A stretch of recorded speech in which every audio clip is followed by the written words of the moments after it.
இன்றைக்கி jack fruit வச்சு ஒரு ஸ்வீட் செய்யலாம். இது ரொம்பவே ஈஸியாக பண்ணிடலாம். ரொம்பவே சுவையாக இருக்கும். வாங்க எப்படி செய்கிறதுன்னு பார்க்கலாம். ஒரு பவுலில் 1 கப் மைதா மாவு எடுத்துக்கோங்க. அதோட 2 ஸ்பூன் ரவை சேர்த்துக்கோங்க. அதோட 1 ஸ்பூன் கார்ன்ஃப்ளவர் சேர்த்துக்கோங்க. கார்ன்ஃப்ளவர் இல்லைன்னா கூட அரிசி மாவு 1 ஸ்பூன் சேர்த்துக்கோங்க. பழப்பழத்தை நான் மிக்சியில் அடித்து 1 கப் சேர்த்துருக்கேன்.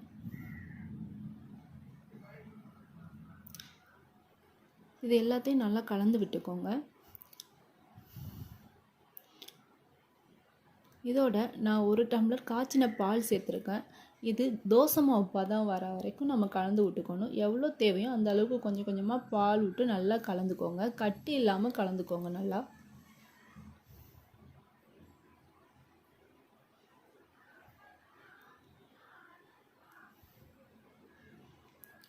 தேவையான அளவுக்கு கொஞ்சம் கொஞ்சமாக பால் விட்டு நல்லா கலந்துக்கோங்க.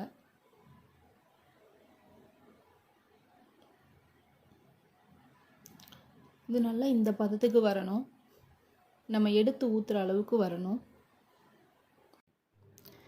இது ஒரு 10 நிமிஷம் நல்லா ஊறட்டும். ஒரு மூடி போட்டு தனியாக எடுத்து வச்சுக்கோங்க. அதுக்கப்புறம் நம்ம ஜீரா பாகு பண்ணிடலாம். குலோப் ஜாமுனுக்கு எப்படி பண்ணுவோமோ அதே மாதிரி பண்ணிடலாம். 1 கப் சுகர் எடுத்துக்கோங்க. 1 கப் தண்ணி ஊற்றி கலந்து விட்டு ஜீரா பாகு ரெடி பண்ணுங்கள். பழம் ஏற்கனவே ரொம்ப ஸ்வீட்டாக இருக்கும். அதனால ஜீரா பாகு பார்த்து ரெடி பண்ணிக்கோங்க. ரொம்ப இனிப்பாக இருந்தால் கூட திகட்டிடும், சாப்பிட முடியாது.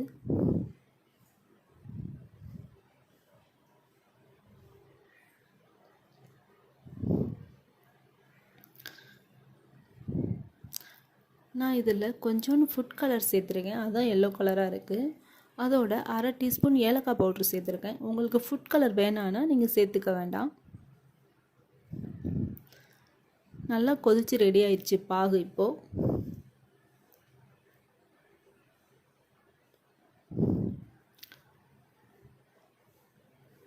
ஸ்டவ்வை ஆஃப் பண்ணிவிட்டு 2லேருந்து 3 ட்ராப்ஸ் லெமன் ஜூஸ் விட்டுக்கோங்க. அடுத்து தவாவில் எண்ணெய் ஊற்றி எண்ணெய் காஞ்சதும் நம்ம கலந்து வச்ச மாவை ஒவ்வொரு கரண்டியாக எடுத்து இப்படி அடை மாதிரி ஊற்றிக்கோங்க, சின்ன சைஸாக. இது நல்லா கோல்டன் ப்ரௌன் வர வரைக்கும் குக் பண்ணிக்கோங்க.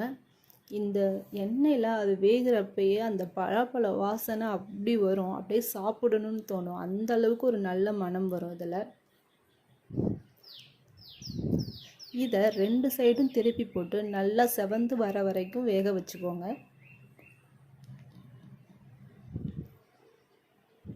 இது எந்த அளவுக்கு நல்லா அந்த ப்ரௌன் கலரில் வேகுதோ அந்த அளவுக்கு நம்ம ஜீராவில் போட்டு ஊற வச்சு சாப்பிடும்போது நல்லா மொறுமொறுன்னு இருக்கும். உள்ளுக்குள்ளே ரொம்ப சாஃப்டாக இருக்கும்.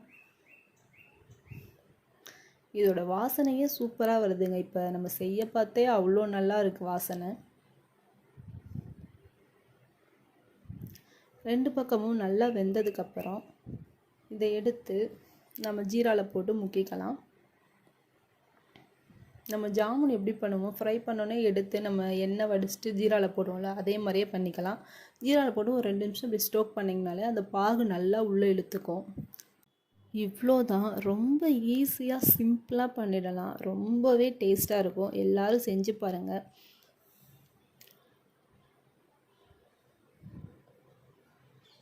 இது ஜீராவில் போட்டு ஊறினோடனே நல்ல ஒரு சாஃப்டாக இருக்கும். அந்த இது உள்ள அந்த ஜீரா பாகெல்லாம் இறங்கி நம்ம சாப்பிட பார்த்தே ரொம்ப சூப்பராக இருக்கும்.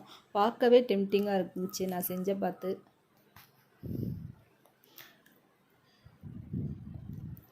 உங்களுக்கு வேணும்னா இது மேலே கொஞ்சோன்னு பாதாம், முந்திரி அந்த மாதிரி நட்ஸ் ஏதாவது தூவிக்கோங்க.